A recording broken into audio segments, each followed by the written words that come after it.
अपने अंदर के आनंद में निमग्न,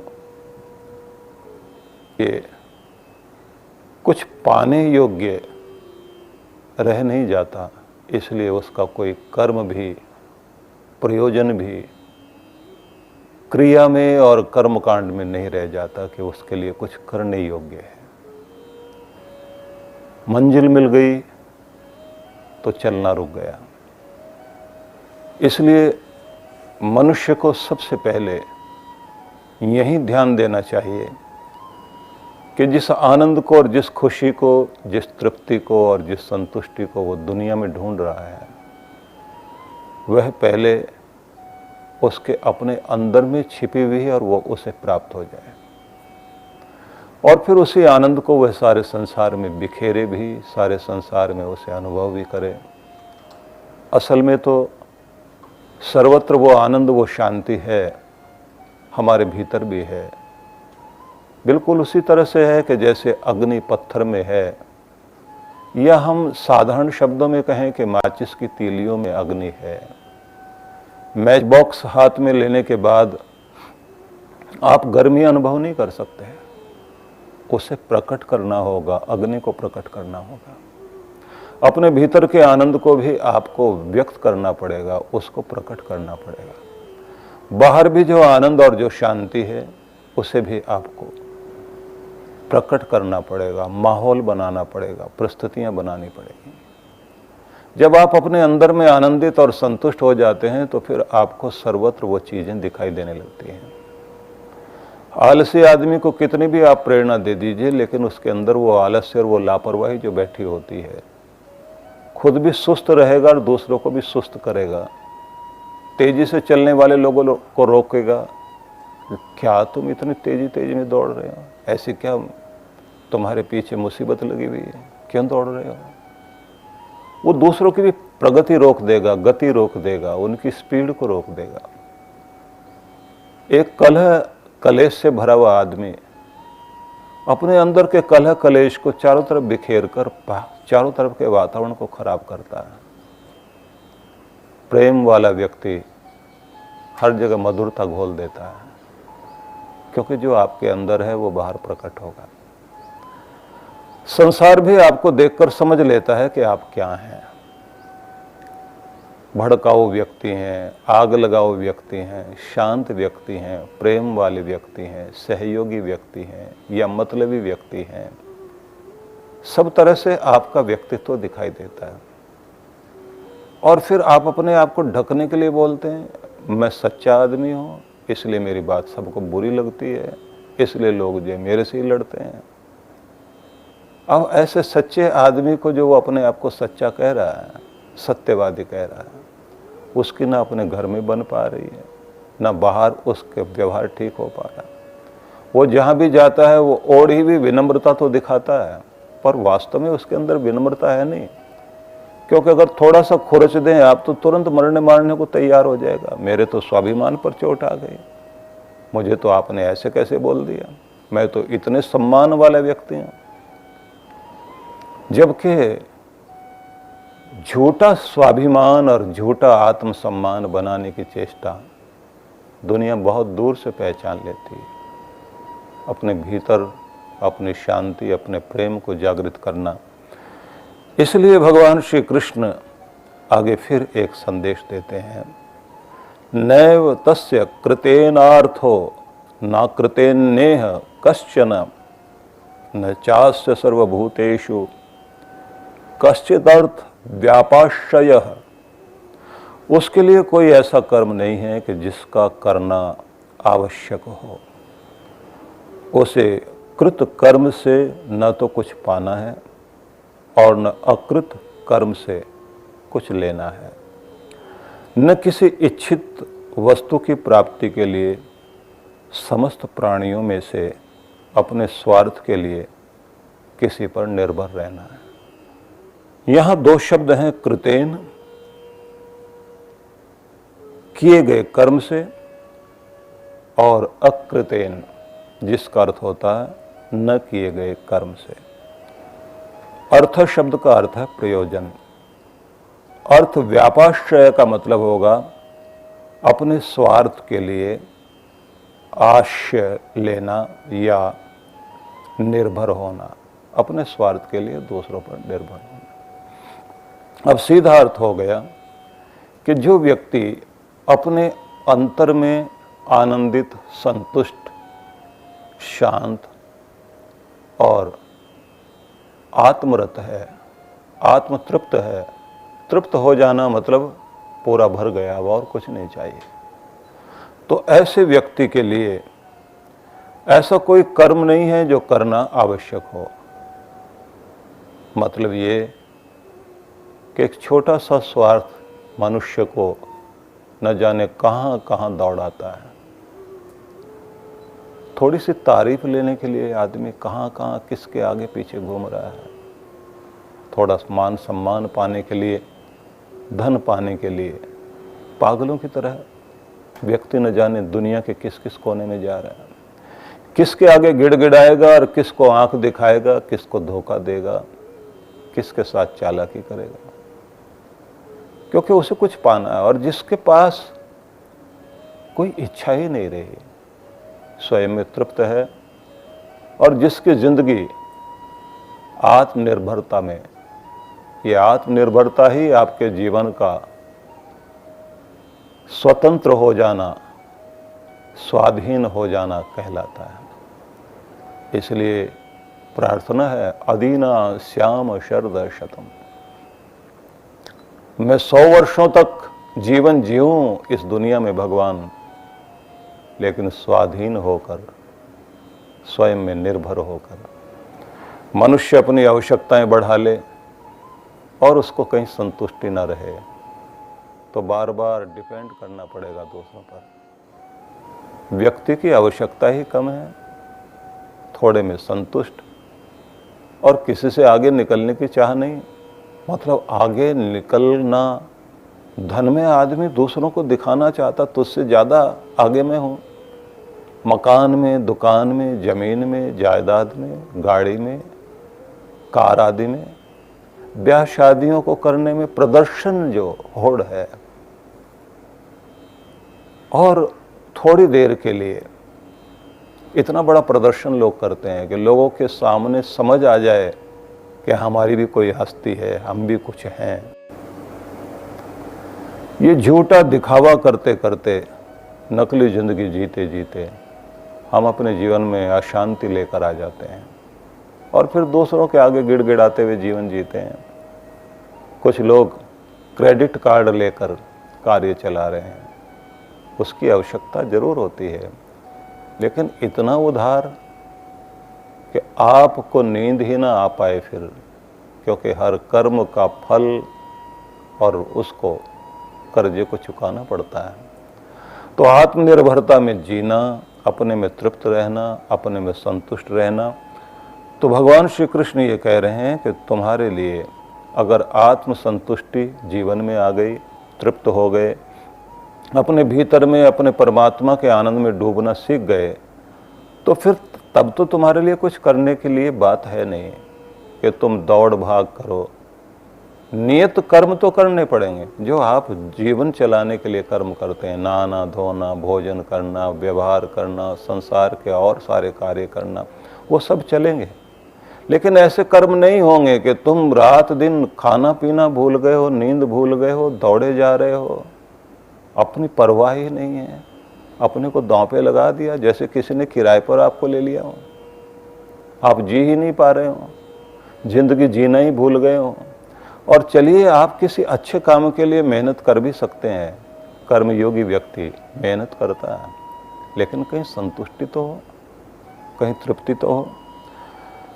तो कहा गया है कि ऐसा जीवन, जिस जीवन में कोई अर्थ नहीं है और जिस जीवन में संतुष्टि तृप्ति नहीं है, जिस जीवन में भीतर आनंद नहीं है, जिस जीवन के अंदर भीतर प्रेम नहीं है, जो अंदर से खिला हुआ नहीं है, जो अंदर से खुशहाल नहीं है, जो भीतर से आनंदित नहीं है, वह जीवन व्यर्थ हो जाता है। ध्यान देने वाली बात यह है, परमात्मा का दिया हुआ ये जीवन उसकी अमानत है और ये लौटानी पड़ेगी। ये शरीर भी लौटाना पड़ेगा, दिया गया धन भी लौटाना पड़ेगा, मकान, जमीन, जायदाद, जो भी कुछ आपके पास है ये वापस आपसे लिया जाएगा। बाद में वो किसे दिया जाता है? आपने अपने बेटे के नाम कर दिया, पत्नी के नाम चीजें कर दी, लेकिन कितनी देर तक के लिए मलकियत है उनकी? भगवान उनके पास वो धन ऐश्वर्य देकर रखेगा या नहीं? क्योंकि जैसे पानी हाथ में पकड़ ले कोई तो बूंद बूंद करके रिस जाता है। आपने तो दिया था लेकिन अगला नहीं संभाल पाया। लेने वाला जानता है कि मैंने कैसे कब ले लेना है। लेने वाली शक्ति भगवान है। आपसे आपको जो दिया गया वो भी सब लिया जाएगा। इसलिए आप मालिक नहीं हैं। जीवन आपकी, जिंदगी आपकी मलकियत नहीं है कि आप सब पकड़कर बैठ जाओ और अपने साथ लेकर चले जाओ। पुराने समय में राजा लोगों ने ऐसा किया। मैंने यूरोप की ऐसी कथाएं सुनी हैं जिसमें बादशाह के मरते ही, राजा के मरते ही उसको दफनाया गया तो उसके नौकर चाकर भी मार करके दफना दिए गए कि स्वर्ग में ये साथ रहेंगे। धन ऐश्वर्य वो भी कब्र में रख दिया गया कि यह धन वहां मिल जाएगा। लेकिन ऐसा कुछ भी होने वाला नहीं है। आपके दास दासियां कोई भी साथ जाएंगे नहीं। आप अपनी चालाकी से किसी को मार दें अलग बात है, लेकिन वो वहां मिल जाएं आपको, ऐसा नहीं है। न जाने किस किस तरह की मूर्खताएं दुनिया में रही। फिर वे लोग भी थे जो धर्म के ठेकेदार थे। वो ये कहते थे इतना पैसा हमको दो तो हम तुम्हें एक पर्ची बना के दे देंगे, वो स्वर्ग में मिल जाएगी तुम्हें। तो एक पर्ची भी रख दी जाती थी कब्र के साथ अंदर कि इतना वहां दे देना इनको। ये बिल्कुल उसी तरह से जैसे यहाँ पैसा दिया जा रहा है और वहां जाकर मिल रहा है, तो गारंटी तो कोई नहीं है। बाद में धर्म की ठेकेदारी खत्म हुई, आदमी ने अपनी आंखें खोली। व्यक्ति न जाने किस किस तरह के कार्य करता है, लेकिन इस दुनिया में दी गई हर चीज लौटानी पड़ती है। आप किसी भी चीज को अगर ये समझें कि मैं मालिक हो गया तो संभव नहीं है। इसलिए निवेदन यही है कि हम अपने आप में संतुष्ट होकर जीवन जी सकें, अपनी आवश्यकताओं को कम कर सकें, अपने आनंद में जी सकें, आत्म तृप्त होकर के जी सकें, ये आवश्यक है। लेकिन भगवान श्री कृष्ण आगे चलकर फिर समझाते हैं, तस्माद असक्त सततम कार्यम कर्म समाचर, असक्तो या आचरण कर्म परम आपनोति पुरुष। इसलिए आसक्ति रहित होकर तुम अपना कर्तव्य कर्म करो, क्योंकि आसक्ति का त्याग करके कर्म करने से मनुष्य परमात्मा को प्राप्त करता है। अनासक्त होकर तुम भगवान के लिए कर्म करोगे तो हृदय की पवित्रता से आत्म साक्षात्कार को प्राप्त कर लोगे। निवेदन यही है कि जैसे जैसे हम अपने आप को अनासक्त बना लेंगे और उसके बाद अगर हम कर्म करते हैं तो वो हमारा कर्म जो है भगवान की तरफ लेकर जाएगा। अब आप देख रहे हैं कि दो तरह की बातें हो गई। एक तरह की बात तो ये कही कि अपने आपे में आप अपने अंदर संतुष्ट होकर के जिए, आत्म तृप्त होकर रहें, तो ये तो एक योगी ध्यानी का कार्य हो गया। तो अर्जुन ऐसा तो है ही नहीं कि वो आत्म तृप्त है, आत्म आनंदित है, वो तो विषाद से भरा हुआ है, दुख और संताप से भरा हुआ है। तो इसलिए भगवान श्री कृष्ण ने उसे कहा कि ये तुम्हारे लिए नहीं है। तुम्हारे लिए क्या है? अपना कर्तव्य निभाते चले जाओ। अपने कर्तव्य को पूर्ण करने के लिए आप किसी भी तरह की कमी नहीं होने दो। यहां समझने वाली बात है कि वो कर्तव्य कैसा होता है। जिस कर्तव्य को करते समय आदमी अनासक्त रहे और कर्म भी पूरा कर ले और आनंदित भी रह सके। बस इसको अगर समझना हो तो आप इस तरह समझ लीजिए कि जैसे कोई एक धर्मशाला का मैनेजर है। धर्मशाला का जो मैनेजर है उसे आप देखते हैं कि वो लोगों को ठहरा रहा है।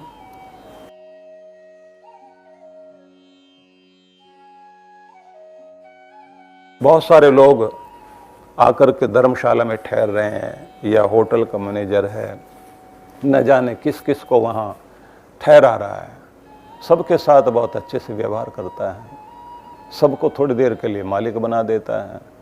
अब मालिक बना देने के बाद में लोग आए, मिले और चले गए। मैनेजर जो है व्यवस्था कर रहा है, बैंक में जो कैशियर है वो नोट गिन रहा है, अपना फर्ज निभा रहा है। नोटों में खेल जरूर रहा है, लेकिन उसे पता है कि इनको संभाल के रखना मेरा कर्तव्य है। चौकीदार भी है बैंक में, वो भी अपना कर्तव्य कर्म कर रहा है। वहाँ पैसा दिया जा रहा है, लिया जा रहा है, वो सामने देख रहा है। घर के अंदर बड़े लोग एक आया रख लेते हैं, मेड रख लेते हैं, जिसका काम है कि वो बच्चों को सामने पालती है, खिलाती है। लेकिन आपने देखा होगा जैसे बैंक का कर्मचारी, चौकीदार, उसका समय समाप्त हुआ तो अपने घर चला जाता है। बैंक की तरफ मुड़ के पीछे देखता भी नहीं, इतने पैसे रखे हुए हैं। न कैशियर मुड़ के देखता कि इतने सारे पैसे आज के हैं, हिसाब किताब पूरा कर दिया, सेफ में सब कुछ रख दिया, ताले लग गए, अपना फर्ज पूरा कर दिया, पीछे मुड़कर नहीं देखा। आया ने भी पाला है बच्चों को, सारा दिन वो खेलती है उनके साथ, शाम को अपने घर जाती है, बच्चे उसके लिए रोते हैं, लेकिन वो मुस्कुराते हुए उनकी तरफ देखती है और कहती है कल फिर आऊंगी। तो सारा दिन खेली है बच्चों के साथ और बड़े आनंद के साथ खेली है। लेकिन जैसे उसको लगा कि मेरी ड्यूटी पूरी हो गई है, मेरा कर्तव्य पूरा हो गया, तो बस वहाँ से वह आगे चल पड़ती है। उसे कोई ये नहीं रह जाता ये मेरे बिना कैसा रहेगा। जैसे माँ की ममता बच्चे में है तो हर पल उसके लिए दुखी रहती है। आप पक्षियों को देखते हैं, वो अपने बच्चों को पाल पोस करके उड़ा देते हैं, खुद भी उड़ के चले जाते हैं। जैसे जैसे हमारा प्रेम जो है आगे मोह में बदलता जाता है, तो फिर हम दूसरों को बांधने की कोशिश करते हैं, वो बंधते नहीं हैं। और आप कहते हैं कलयुग आ गया, बच्चे सुनते नहीं हैं। आपको अपना फर्ज निभाना बहुत आनंद के साथ। जैसे रंगमंच के पर्दे पर आकर के पात्र, तरह तरह का पात्र कोई अभिनेता अभिनेत्री दर्शाती है, उसे क्या बनना है। अभिनेत्री को बहन बनना, माँ बनना, पत्नी बनना, जो भी रोल अदा करना है वो उसी तरह का व्यवहार करेगी। कोई अभिनेता वो क्या रोल अदा करेगा, क्या अभिनय करेगा, जैसे डायरेक्टर ने उसको काम दिया तो वो अपना कार्य खूबी से निभाता है। रोएगा, हंसेगा, गुस्सा करेगा, डर दिखाएगा, डरेगा, सिर पकड़ के बैठ जाएगा, ये सारी चीजें करेगा। लेकिन कार्य पूरा होते ही, रंगमंच से नीचे उतरते ही वो एकदम वैसा ही शांत है। किसी भी गुस्से को अपने अंदर नहीं जाने देता, किसी भय को अपने अंदर नहीं जाने देता, लेकिन पूरी एक्टिंग वैसे ही करता है। दुनिया के रंगमंच पर अपना कर्तव्य निभाते चले जाइए, आपको ड्यूटी दी गई है। इसलिए साधक हर दिन रात्रि तक अपने कार्य करने के बाद शाम की प्रार्थना करते हुए कहता है कि आज की नौकरी पूरी हो गई भगवान, आज का कर्तव्य पूरा कर दिया, अब मैं तेरी शरण में हूं। कल फिर तो मुझे जगाएगा और मुझे फिर जीने का अवसर देगा, फिर से मैं तेरी नौकरी पर चल पड़ूंगा। लेकिन इसका मतलब ये नहीं है कि आप दूसरे का काम है तो मैं क्यों इतनी प्यार से करूं, उसे इतनी खूबी से करना है। अगर सरदार भगत सिंह या सुभाष चंद्र बोस ये समझ लेते देश तो सबका है, गुलाम तो सारे हैं, मैं ही क्यों, और मैं करूं तो थोड़ा सा करूं, मैं अपने जान जोखिम में क्यों डालूं। नहीं, जब आपका प्रेम विस्तार में आता है, देश के प्रति, समाज के प्रति, धरती के प्रति, प्राणापन से आप कार्य करते हैं, काम खूबी से करना, बहुत अच्छे से करना। अपने लिए भी इतना नहीं कर सको जितना आप अपनों के लिए, अपने देश के लिए, अपने समाज के लिए, मानवता के लिए, जीव मात्र के लिए कर्म करते हैं। वह कर्म आपका जिसके लिए आप मान अपमान भी बर्दाश्त करते हैं, कड़वाहट भी पीते हैं, यही तो तप है, यही आपकी आत्मा को ऊपर उठाता है। और जैसे जैसे आप इस कर्म को करते करते अपने आप को आगे लेकर चलते जाते हैं, तो कहते हैं ये भगवान से मिलाता है, ये कर्म ही आपकी सेवा भक्ति बनकर ये कर्म आपको ईश्वर से जोड़ देता है। इसलिए मैं ये निवेदन करना चाहता हूँ कि प्रत्येक व्यक्ति को अपना कर्तव्य निभाना है। आसक्ति का त्याग करके कर्म करने से ही परमात्मा की प्राप्ति होगी। असक्तो यह आचरण कर्म परम आपनोति पुरुष। परम की प्राप्ति जो है इसी तरह से अनासक्त भाव से जीवन जीते जीते होगी। आसक्ति तुम्हें संसार में लाएगी, अनासक्ति तुम्हें भगवान से जोड़ेगी। लेकिन ये ध्यान रख लीजिए, आपकी आसक्ति तो नहीं है। आसक्ति का मतलब यहां होगा कि आपका वैसा मोह तो नहीं है। जैसे कुछ लोग आपने देखा कि ट्रेन में बैठे हैं तो उनकी सरकार, देश हमारा, सरकार हमारी, ट्रेन हमारी, अब वहां का सामान उतारने को लगा हुआ व्यक्ति, वहां का शीशा खोलने को तैयार है। उनका बस चले तो पंखा उतार ले जाएं, नहीं उतर पा रहा तो सीट को फाड़ देंगे। लेकिन अगर आप जापान में जाकर देखें, मेरा नुकसान हो जाए बर्दाश्त है, लेकिन मेरे देश का नुकसान नहीं होना चाहिए। हड़ताल भी करनी है तो काली पट्टी बांध ली है अपनी बांह पर, काम पहले से ज्यादा करना, देश पीछे नहीं रहना चाहिए। मेरा विरोध अपनी जगह है, गवर्नमेंट भी सुनती है, आपका तरीका बदल गया। बस यही तो समस्या है।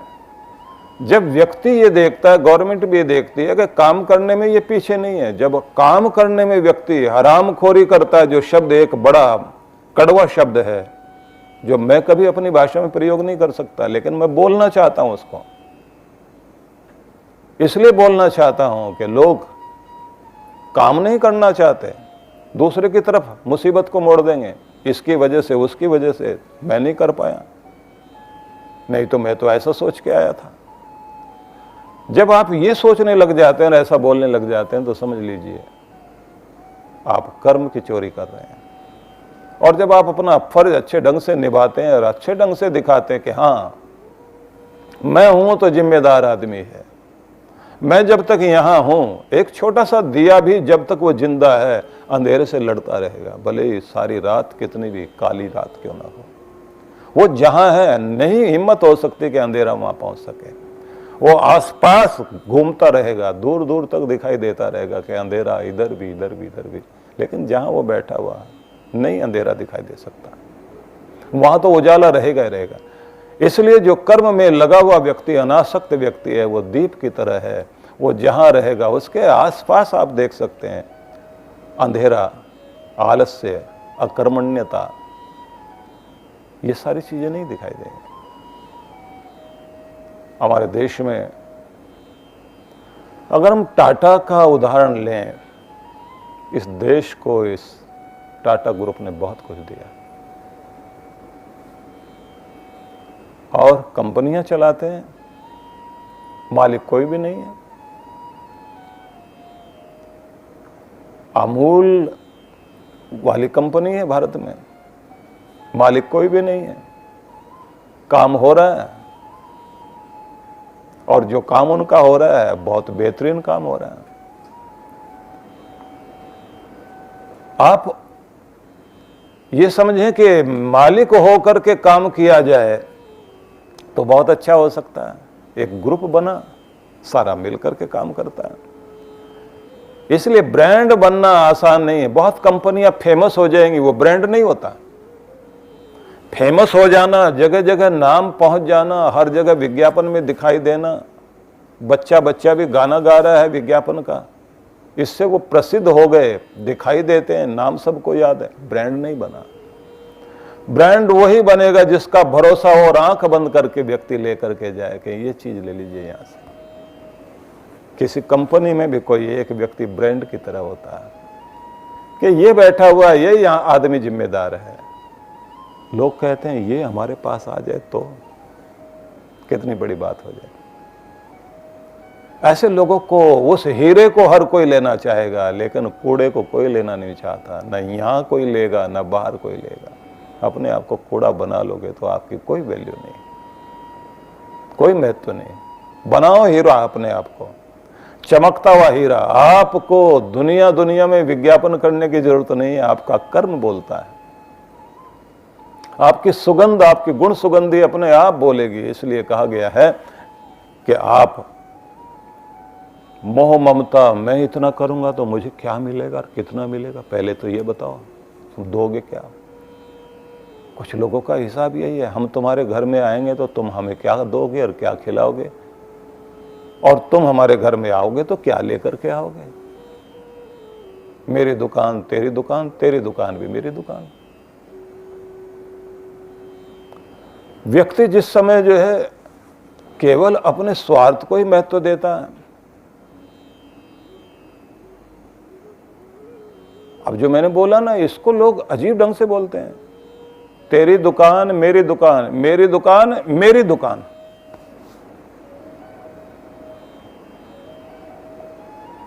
अपना स्वार्थ सामने रखा हुआ है तो लोग देखकर क्या कहते हैं, मतलबी इंसान है। मतलब के लिए प्रणाम करेगा, मतलब के लिए मुस्कुराएगा, मतलब के लिए आएगा, मतलब के लिए बैठेगा। तो जैसे सांप से डरते हैं ना लोग, ऐसे लोग दूर रहते हैं। और कमाल के लोग हैं इस दुनिया में, वो ये देख लेते हैं कि कभी मतलब पड़ सकता है इससे, तो चलो हाथ मिलाने में कोई नुकसान नहीं, तो फिर हाथ मिलाएंगे। और दिखाई दे ये कभी काम आने वाला नहीं है, दूर से निकल जाएंगे। मतलब ये है कि स्वार्थ को लेकर जब संबंध बनाए जाते हैं, वो संबंध नहीं टिकते। और एक वो व्यक्ति है जिसको देखते ही लोग इकट्ठे होते हैं और कहते हैं कि नहीं, इस आदमी की जरूरत है। दिलों पर राज भी वही करेगा। इसलिए कहा गया है, तस्माद असक्त सततम कार्यम कर्म समाचर। सदैव तुम कर्म करते चले जाओ, प्रेम वाले होकर करो, भावना वाले होकर के करो, लेकिन मोह वाले होकर नहीं, आसक्त होकर के नहीं। ऐसी अटैचमेंट मत रख लेना कि तुम्हारे अंदर उसका स्वार्थ पलने लग जाए, हम मलकियत महसूस करने लग जाओ, मैं तो मालिक हो गया। इस दुनिया में कोई भी मालिक नहीं हो पाता। लेकिन ये बात ध्यान रख लीजिए, आपके साथ, आपके कर्म के साथ उस जगह की पहचान जुड़ जाएगी। जब तक ये था, प्राण था इस जगह का, इस कार्य का प्राण था, इसके होने से फर्क पड़ता था, इसके जाने से भी फर्क पड़ गया। बस वो आप बन जाइए। इसलिए भगवान श्री कृष्ण ये समझाना चाह रहे हैं कि अर्जुन, मेरे तेरे का भाव छोड़ो और अपना कर्तव्य करो। एक वीर और योद्धा की तरह अपना कर्तव्य निभाओ। तुम्हारे होने का प्रभाव कहाँ तक जाएगा, क्योंकि तुम धर्म को स्थापित करने के लिए हो। तो ये बड़ा महत्वपूर्ण संदेश है कि आप हर दिन भगवान से कह सकें कि आज की ड्यूटी पूरी हुई, कल फिर आऊँगा तेरे द्वार पर तेरा कार्य करने के लिए, तेरे लिए जीऊँगा, तेरे लिए कार्य करूँगा, तेरे लिए ही सब कुछ है, तेरे लिए ही समर्पित हूँ। इस भावना के साथ जिंदगी जी कर देखें, इसमें बड़ा आनंद है। ओम शांति शांति शांति ओम।